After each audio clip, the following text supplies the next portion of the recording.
नमस्कार, big news big show में आपका स्वागत है। आपके साथ मैं हूं राज ठाकुर। आज बिग न्यूज बिग शो में हम कई अहम मुद्दों पर बात करेंगे जो राजनीतिक सरोकार से सीधे जुड़ी है और सीधे जुड़ी है आपसे। हमारी खास पेशकश में सबसे पहले हम बात करेंगे हरियाणा विधानसभा चुनावों की।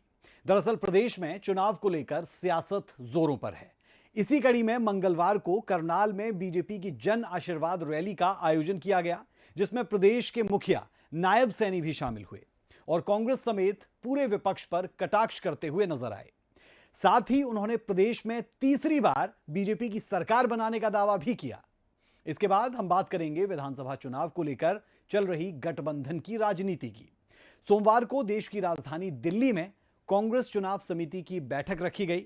मीटिंग में गठबंधन के विषय पर चर्चा हुई, जिसके बाद से प्रदेश में कांग्रेस और आम आदमी पार्टी के गठबंधन की चर्चाओं ने तेजी पकड़ ली है। और अब यह गठबंधन प्रदेश में होता है या नहीं, यह जल्द ही साफ भी होता नजर आएगा।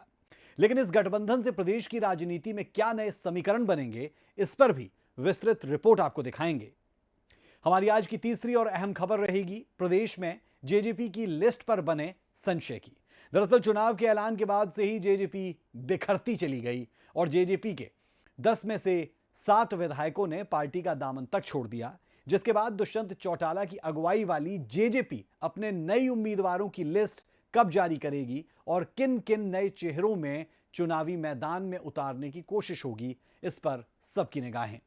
खैर, प्रदेश के एक और गठबंधन इनेलो और बसपा की दूसरी लिस्ट जारी हो चुकी है, जिसमें 7 प्रत्याशियों के नामों पर मोहर लगी है। अब ये 7 नाम कौन से हैं और उनका हरियाणा की राजनीति में क्या रसूख है, इसकी भी आपको पूरी जानकारी देंगे। हरियाणा के बाद बिग न्यूज बिग शो में हम हिमाचल की तरफ रुख करेंगे। दरअसल हिमाचल प्रदेश में आर्थिक संकट गहरा चुका है। सुखविंदर सरकार का खजाना खाली हो चुका है। इतिहास में ऐसा पहली बार हुआ जब राज्य के 2 लाख कर्मचारियों और 1.5 लाख पेंशनर्स को 1 तारीख को सैलरी और पेंशन नहीं मिल पाई। इसके बाद हरियाणा के मुख्यमंत्री नायब सैनी ने कांग्रेस शासित प्रदेशों पर तंज कसा। उन्होंने कहा, कांग्रेस झूठ बोलकर सियासत की सीढ़ी चढ़ना चाहती है। तो अगले आधे घंटे में बिग न्यूज बिग शो में दिखाएंगे आपको ये तमाम खबरें। बने रहे हमारे साथ। हरियाणा के सीएम नायब सिंह सैनी ने तरावड़ी में जन आशीर्वाद रैली को संबोधित किया। सीएम ने कांग्रेस पर निशाना साधते हुए उनसे कई सवाल भी पूछे। उन्होंने कहा कि कांग्रेस हमसे हिसाब मांग रही है, थोड़ा अपने कार्यकाल का भी हिसाब जरा दे दे। साथ ही उन्होंने कहा, कांग्रेस पर एक कहावत फिट बैठती है कि दिल में कसक है, चेहरे पर नकाब लिए फिरते हैं, जिनके खुद के खाते खराब है वो हमारा हिसाब लिए फिरते हैं। रैली में और कौन सी बड़ी बातें नायब सैनी यानी प्रदेश के मुखिया की तरफ से कही गई, जरूर देखें।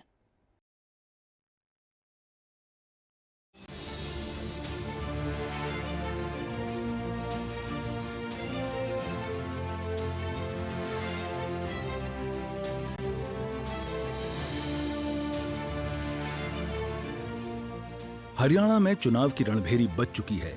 सभी दल अपने अपने कार्यकर्ताओं को मजबूती से चुनाव की इस जंग में लड़ाई लड़ने का मूल मंत्र दे रही हैं। प्रदेश में होने वाले विधानसभा चुनाव में सीधा सीधा मुकाबला बीजेपी और कांग्रेस एक दूसरे में मान रही हैं। प्रदेश में चारों ओर रैलियों का शोर सुनाई दे रहा है। बीजेपी, कांग्रेस और हरियाणा के सभी दल अपने प्रचार प्रसार में कोई कसर नहीं छोड़ रही हैं। हरियाणा के मुख्यमंत्री नायब सिंह सैनी खुद प्रदेश में प्रचार की कमान संभाले हुए हैं। इसी कड़ी में करनाल के तरावड़ी में सीएम नायब की जन आशीर्वाद रैली का आयोजन किया गया। इस रैली में सीएम नायब सैनी ने कहा कि हरियाणा में तीसरी बार बहुत बड़े बहुमत से बीजेपी की सरकार बनेगी। साथ ही विधानसभा चुनाव में केंद्रीय मंत्री मनोहर लाल की भूमिका के सवाल पर सैनी ने कहा कि मनोहर लाल जी हमारे आदरणीय हैं, वही सब कुछ देख रहे हैं।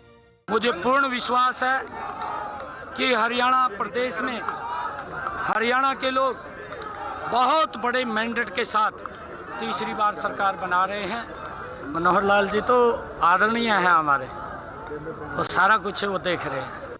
इसके साथ ही कांग्रेस और आम आदमी पार्टी के हरियाणा विधानसभा चुनाव में गठबंधन की चर्चाओं पर मुख्यमंत्री ने कहा कि उन्होंने लोकसभा में भी गठबंधन किया था, क्योंकि दोनों भ्रष्टाचारी दल हैं। लोगों के बीच में बोलते हैं जाकर कि हम ईमानदार हैं, लेकिन जब दोनों पार्टी का चेहरा सामने आता है तब लोगों का शोषण होता है। लोग समझ चुके हैं, अब इनकी बातों में आने वाले नहीं हैं।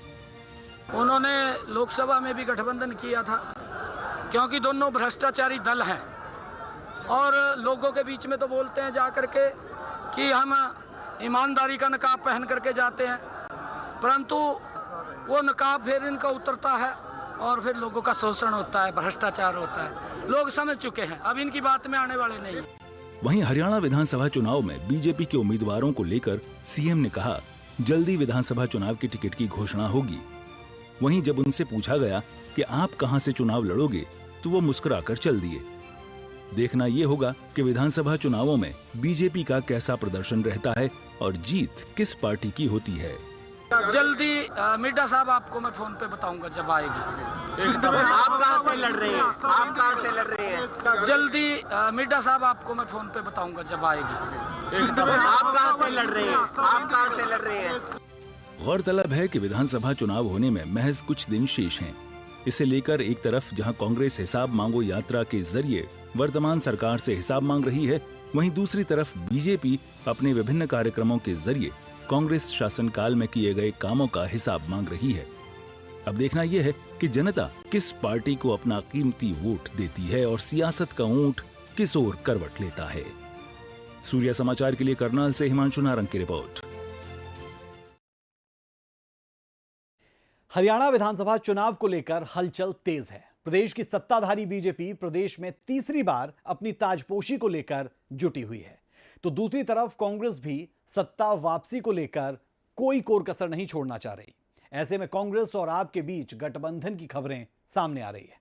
रिपोर्ट देखें।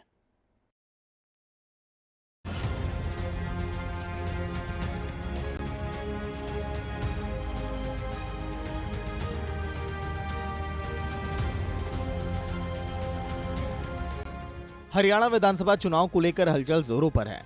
प्रदेश की सत्ताधारी बीजेपी प्रदेश में तीसरी बार अपनी ताजपोशी को लेकर जुटी है। वहीं दूसरी ओर कांग्रेस भी सत्ता वापसी को लेकर कोई कोर कसर नहीं छोड़ना चाहती। ऐसे में कांग्रेस और आपके बीच भी गठबंधन की खबरें सामने आ रही हैं। दरअसल सोमवार को दिल्ली में कांग्रेस चुनाव समिति की बैठक रखी गई, जिसमें कांग्रेस नेता राहुल गांधी ने हरियाणा में विधानसभा चुनाव को लेकर गठबंधन की राय दी। आपसे जो कह रहा हूँ, जो कोई भी विपक्षी लीडर कांग्रेस में आना चाहते हैं, केस टू केस बेसिस पे, मेरिट्स पे निश्चित करके जरूर से हम उसको स्वीकृत भी करेंगे, उसको मान सम्मान भी देंगे, मगर it will be case to case. They are our national alliance partner और कोई भी मौके पे, कोई भी समय पे भारतीय जनता पार्टी को हराने के लिए कोई आपके लाइक माइंडेड कोई साथी मिलते हैं और उसमें एक सर्वस्वीकृत कुछ सम्मति बनती है, तो जरूर से उसका फायदा उठाना है। वहीं कांग्रेस और आप में गठबंधन को लेकर मुख्यमंत्री नायब सिंह ने कहा, लोकसभा में भी गठबंधन किया था क्योंकि दोनों भ्रष्टाचारियों के दल हैं। लोगों के बीच में बोलते हैं जाकर कि हम ईमानदार हैं, लेकिन जब दोनों पार्टी का चेहरा सामने आता है तब लोगों का शोषण होता है। साथ ही उन्होंने कहा कि लोग समझ चुके हैं कि अब इनकी बात में हम नहीं आने वाले।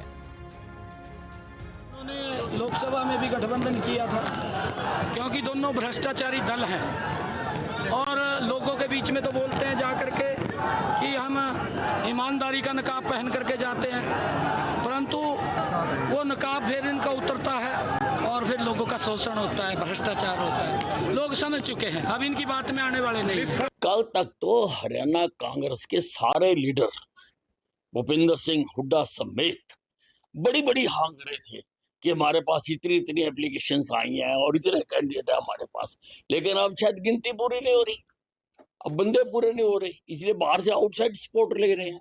हमेशा बाहर से सपोर्ट कमजोर आदमी लेता है। हरियाणा में कांग्रेस अकेले अपने दम पर चुनाव लड़ने के काबिल नहीं है। वहीं प्रदेश में बीएसपी और इनेलो के गठबंधन के बाद जेजेपी और आजाद समाज पार्टी ने भी गठबंधन कर लिया। बाद में इनेलो और बसपा गठबंधन के तहत हरियाणा की 90 विधानसभा सीटों में से बसपा 37 सीटों पर चुनाव लड़ेगी, तो जेजेपी और आजाद समाज पार्टी ने हरियाणा की 90 विधानसभा सीटों में जेजेपी 70 और आजाद समाज पार्टी 20 सीटों पर चुनाव लड़ेगी। बहरहाल अब ये देखने वाली बात होगी कि विधानसभा चुनाव में किसकी जीत और किसकी हार होगी, लेकिन उससे पहले हरियाणा के दंगल के लिए सभी दल तैयार दिखाई दे रहे हैं और वादे भी कर रहे हैं। ब्यूरो रिपोर्ट, सूर्य समाचार। हरियाणा में चुनावों के लिए सभी पार्टियां अपने अपने स्तर पर जोरों शोरों से तैयारियों में जुटी है, जिसमें सभी पार्टियां उम्मीदवारों के नामों को लेकर आए दिन घंटों मंथन भी कर रही है। बीजेपी कांग्रेस में यह मंथन दिल्ली तक जारी है, लेकिन घरेलू पार्टियों में यह मंथन थम नहीं रहा। जेजेपी और एएसपी के गठबंधन के बाद मंगलवार शाम तक जेजेपी की लिस्ट आने का अनुमान था, लेकिन पार्टी की ओर से इसे नकार दिया गया। क्या वजह हो सकती है, ये देखें जरा।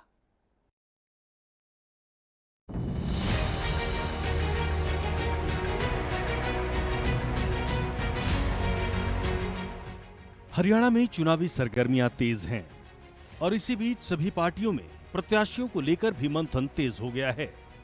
अपनी पहचान और पार्टी में मजबूत चेहरों के नाम पर तो लगभग तय है कि पहले से विधायक रहे चेहरों पर सभी पार्टियां दांव खेलेंगी, लेकिन कुछ विधायकों का पत्ता कटने के भी आसार हैं। कुछ एक सीटों पर इनेलो को छोड़कर दूसरी पार्टी चाहे बीजेपी, कांग्रेस हो या फिर जेजेपी, किसी भी पार्टी ने उम्मीदवारों के नामों की घोषणा अब तक नहीं की है। पार्टी में नामों को लेकर सभी पार्टियां लगातार बैठकें कर रही हैं। बात दो सबसे बड़ी पार्टियों यानी बीजेपी और कांग्रेस की करें तो इन दोनों पार्टियों की बैठक दिल्ली में लगातार जारी है। प्रदेश की सरकार में लगभग 4.5 साल तक रहने वाली जेजेपी भी प्रत्याशियों को लेकर मंथन कर रही है, जिसमें जेजेपी का आजाद समाज पार्टी से गठबंधन के बाद लगभग साफ था कि जेजेपी की पहली लिस्ट मंगलवार शाम तक जारी कर दी जाएगी, लेकिन बाद में जेजेपी की तरफ से इस फैसले को टाल दिया गया। साफ है कि पार्टी के 7 विधायकों के दामन छोड़ने के बाद पार्टी आगामी चुनाव में किसी तरह का जोखिम नहीं लेना चाहती है। इसमें एक बात और चौंकाने वाली है कि देवेंद्र बबली और अनूप धानक जैसे बड़े चेहरों ने भी पार्टी से इस्तीफा दे दिया, जिन्हें मनोहर लाल के नेतृत्व वाली सरकार में कैबिनेट में जगह दी गई थी। अब इन सभी बड़े चेहरों के जाने के बाद जेजेपी के लिए एक बड़ी मुश्किल नए चेहरों को पार्टी में जगह देना भी है। दूसरी ओर प्रदेश के जातिगत समीकरण को देखते हुए भी हर हलके में प्रत्याशी को उतारना एक बड़ी चुनौती है। हालांकि प्रत्याशियों के नामों में एएसपी के साथ रहते हुए करार के बाद जेजेपी को अब 90 में से सिर्फ 70 सीटों पर प्रत्याशियों के नाम देने हैं, जिसमें ये देखना होगा कि जेजेपी कौन सी 20 सीटों को छोड़कर चुनावी मैदान में उतरती है। बहरहाल दोनों ही पार्टियां युवा हैं, जिन्हें बने हुए 6 साल से भी कम समय हुआ है। अब देखना होगा कि प्रदेश में सरकार के साथ गठबंधन में रह चुकी जेजेपी को इस बार नई विधानसभा के लिए एएसपी के साथ मैदान में कितनी लोकप्रियता मिलती है और कितनी सीटों पर विजय मिलती है। ब्यूरो रिपोर्ट, सूर्या समाचार। हरियाणा चुनाव के लिए इंडियन नेशनल लोकदल यानी इनेलो ने उम्मीदवारों की दूसरी लिस्ट जारी कर दी। अपनी दूसरी लिस्ट में इनेलो ने कुल 7 और उम्मीदवारों को चुनावी मैदान में उतार दिया। आपको बता दें, चुनाव के लिए बसपा के साथ इनेलो ने गठबंधन किया है। इस गठबंधन ने किस प्रत्याशी को कहां से चुनावी मैदान में उतारा, देखिए जरा।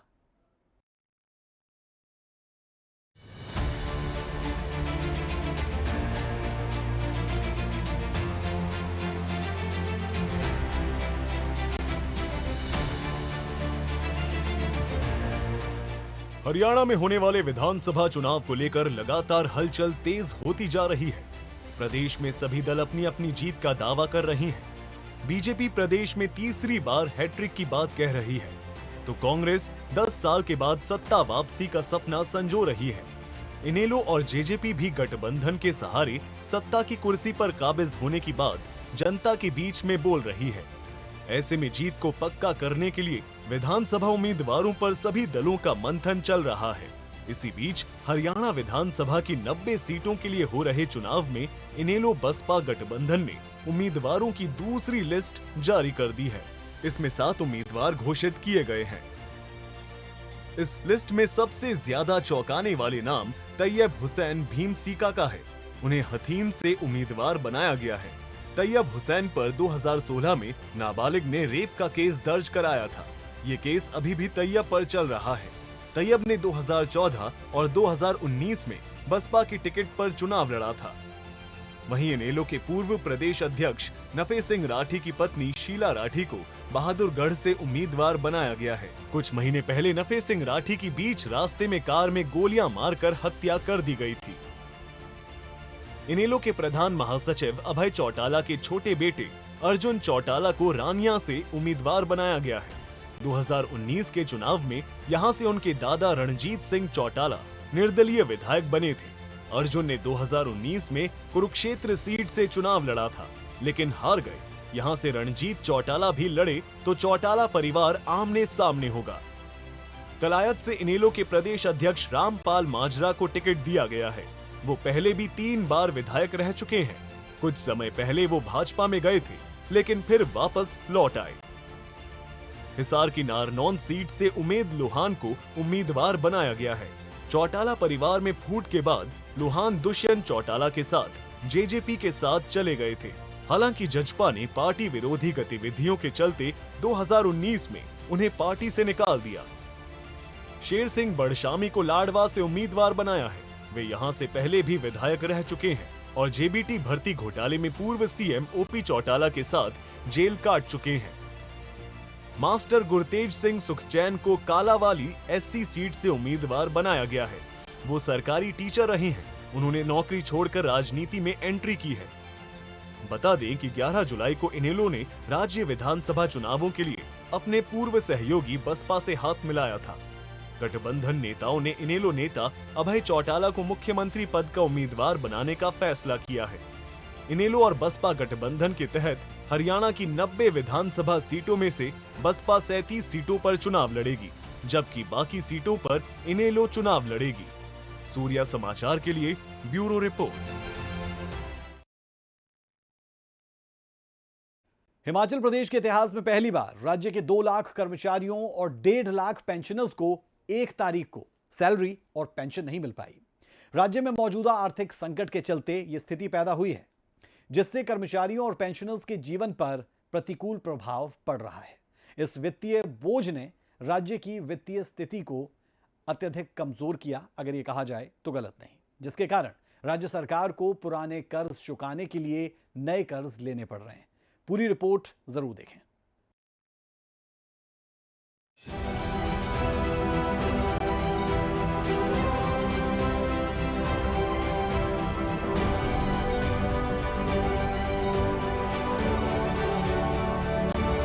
हिमाचल प्रदेश में इन दिनों सरकारी कर्मचारी परेशान हैं। सितंबर महीने की 3 तारीख हो गई है और उनकी सैलरी अभी तक खातों में नहीं है। प्रदेश में पहली बार ऐसा हुआ है कि सरकारी कर्मचारियों को उनकी सैलरी 3 तारीख तक न मिली। ऐसे में वेतन और पेंशन न मिलने से कर्मचारी और पेंशनधारियों को परेशानी हो रही है। कर्मचारियों को वेतन 5 सितंबर तक ही मिल सकता है, जबकि पेंशनरों को पेंशन उसके बाद दी जाएगी। हालांकि जानकारी ये भी है कि वेतन और पेंशन का भुगतान 5 सितंबर या इसके बाद कर दिया जाएगा। पहाड़ी राज्य में आर्थिक तंगी की वजह से ऐसा हुआ है, जिससे सैलरी में देरी की वजह से 2 लाख से ज्यादा सरकारी कर्मचारी परेशान हैं। सूत्रों की माने तो सैलरी में देरी तो हुई है, लेकिन सरकार ने कोई आधिकारिक बयान नहीं दिया है कि सैलरी कब तक दी जाएगी। बता दें कि हिमाचल में कांग्रेस ने चुनाव से पहले ओपीएस का वादा किया था।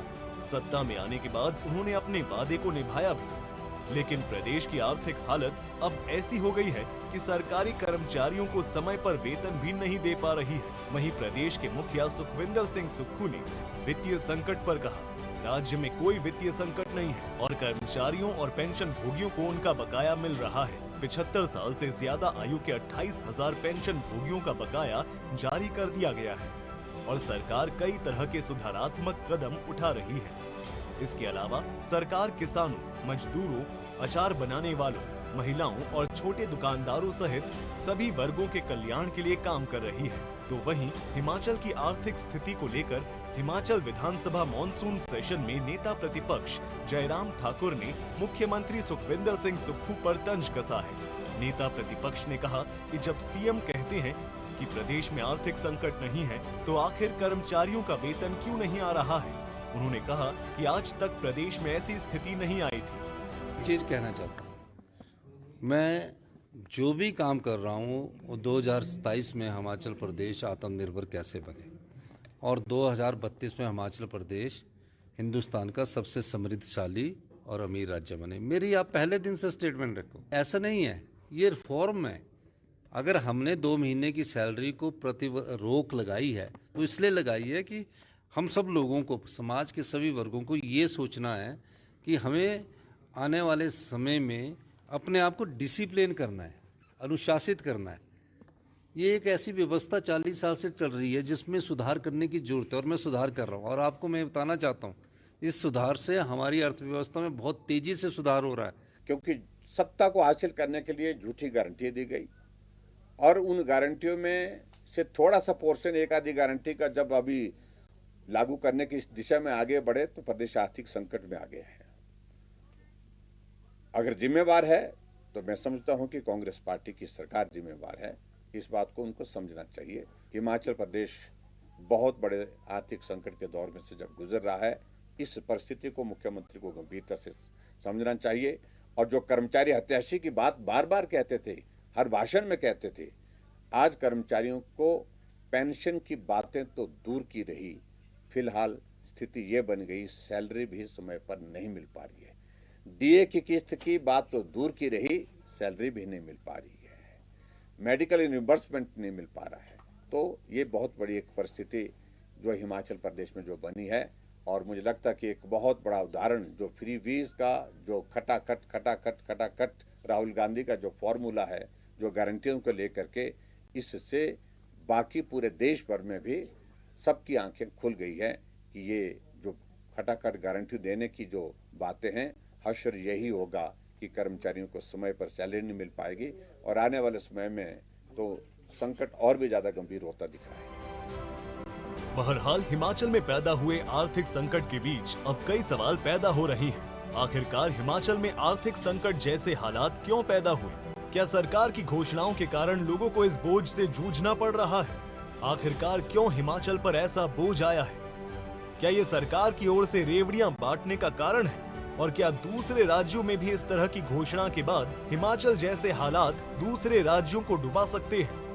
क्या जनता को इस बोझ से बचने के लिए अपने मत का प्रयोग सोच समझ कर करना चाहिए? ऐसे ही कुछ सवाल हैं। लेकिन हिमाचल में आए संकट से पार कैसे आया जाए, सबसे बड़ा सवाल है। सूर्या समाचार के लिए स्पेशल डेस्क की रिपोर्ट।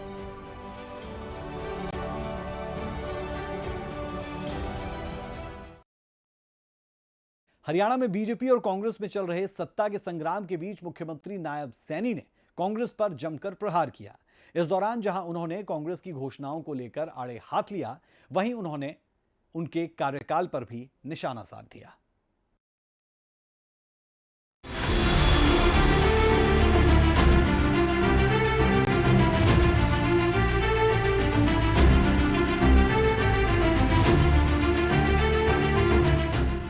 हरियाणा में बीजेपी और कांग्रेस में चल रहे सत्ता के संग्राम के बीच मुख्यमंत्री नायब सिंह सैनी ने कांग्रेस पर जमकर प्रहार किए हैं। मुख्यमंत्री राज्य की बीजेपी सरकार के 10 साल और पूर्व मुख्यमंत्री भूपेंद्र सिंह हुड्डा के नेतृत्व वाली कांग्रेस सरकार के 10 साल के कार्यकाल का हिसाब लेकर मीडिया के सामने पहुंचे, जहां सीएम ने हिमाचल, कर्नाटक और तेलंगाना की कांग्रेस सरकारों द्वारा चुनाव से पूर्व किए गए वादों तथा घोषणाओं का बड़ी बारीकी के साथ पोस्टमार्टम किया। उन्होंने कहा कि कांग्रेस शासित इन राज्यों में 1 से 2 साल के बाद भी एक भी घोषणा पर काम नहीं किया गया है। मुख्यमंत्री नायब सिंह सैनी ने कांग्रेस नेता राहुल गांधी पर हमला बोला है। उन्होंने कहा, राहुल गांधी झूठ की स्क्रिप्ट लिखते हैं और कांग्रेस के नेता उसे फैलाने का काम करते हैं।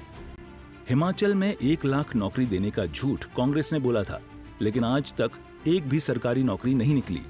उन्होंने कहा, हिमाचल में आर्थिक तंगी आ गई है और वहां के कर्मचारियों को 3-3 महीने की सैलरी कोष में देने को कहा जा रहा है। हिमाचल के अंदर स्क्रिप्ट लिखी गई राहुल गांधी और बड़े नेताओं के द्वारा दिल्ली में बैठ करके हिमाचल के अंदर उस झूठ को उतार दिया गया, फैला दिया गया कि हम हिमाचल में हर साल 1 लाख नौकरी देने का काम युवाओं को करेंगे। ये कांग्रेस ने बोला, हिमाचल के अंदर बोल दिया 1 लाख युवाओं को रोजगार देंगे, परंतु आज तक 2 साल हो गए हैं, एक भी नौकरी ऐड भी नहीं कहीं लगाने की तो दूर की बात है, ऐड भी नहीं की गई। आज क्या स्थिति आई है हिमाचल के अंदर? आज स्थिति आ गई कि वहां के मुख्यमंत्री साहब को ये कहना पड़ा कि भाई 3-3 महीने की सैलरी वो कोष में देनी पड़ेगी हिमाचल में। ऐसी स्थिति क्यों पैदा की? क्यों झूठ बोल रहे भाई? झूठ बोलने का कोई फायदा? जितनी थरी चद्दर है उतने पैर पसारो। और अगर चद्दर से ज्यादा पसार रहे हैं तो पब्लिक का तो नुकसान है, स्टेट का भी नुकसान है। आप झूठ बोल रहे हैं, स्टेट को बैक फुट के ऊपर ले जाने का काम कर रहे हैं। कितना बड़ा झूठ बोल करके लोगों के बीच में किस प्रकार से इन्होंने लोगों को गुमराह किया है। वहीं कर्नाटक सरकार को लेकर भी मुख्यमंत्री नायब सैनी ने तंज कसा है। सीएम नायब ने कहा कि कर्नाटक में भी कांग्रेस ने झूठ बोलकर प्रदेश की जनता से वोट ले लिया था। कांग्रेस ने कर्नाटक की महिलाओं से वादा किया था। उन्होंने कहा, चुनाव पूर्व कर्नाटक में कांग्रेस ने महिलाओं को 2000 रुपए देने का वादा किया था, लेकिन किसी के खाते में 5 पैसे भी नहीं आए हैं। कर्नाटक की बात कर लीजिए, कर्नाटक के अंदर महिलाओं को 2000 रुपए देने की बात कही थी। ये कांग्रेस की सरकार है। मैंने कहा है कि ये स्क्रिप्ट लिखते हैं झूठ की, फिर उसको फैलाने का काम करते हैं। कर्नाटक के अंदर महिलाओं को 2000 रुपए देने की घोषणा की थी। अभी तक किसी भी महिला को, 1 साल के करीब ज्यादा हो गया मेरे ख्याल से, 1 साल क्रॉस हो गया वहां की सरकार को, एक भी महिला को 5 पैसे नहीं दिया, खाली वोट ले लिया झूठ बोलकर। तेलंगाना के अंदर, सेम तेलंगाना के अंदर भी इन्होंने कहा था कि 1 साल के अंदर अंदर सारे सरकारी पदों पर भर्ती करने की घोषणा इन्होंने मैनिफेस्टो में की थी। लोगों के बीच में कहा, स्क्रिप्ट लिखी गई, घोषणा होती है इनकी, झूठ बोला गया, परंतु 1 साल के अंदर आज तक भी एक भी इनकी वैकेंसी वहां पर भी नहीं निकली। 1 साल हो गया। खैर, देश में विधानसभा चुनाव को लेकर राजनीतिक दल एक्टिव हैं, जिसको लेकर लगातार देश में वार पलटवार का दौर जारी है। सभी दल पूरे जोरों शोरों से तैयारी कर रहे हैं, लेकिन इन सभी तैयारियों का कितना असर दिखेगा, ये तो चुनाव के परिणामों से ही साफ हो जाएगा। सूर्य समाचार के लिए bureau report.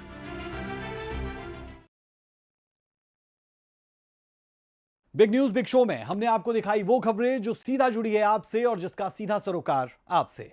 Big news big show में आज के लिए इतना ही। मुझे मेरी पूरी टीम को दें इजाजत। नमस्कार।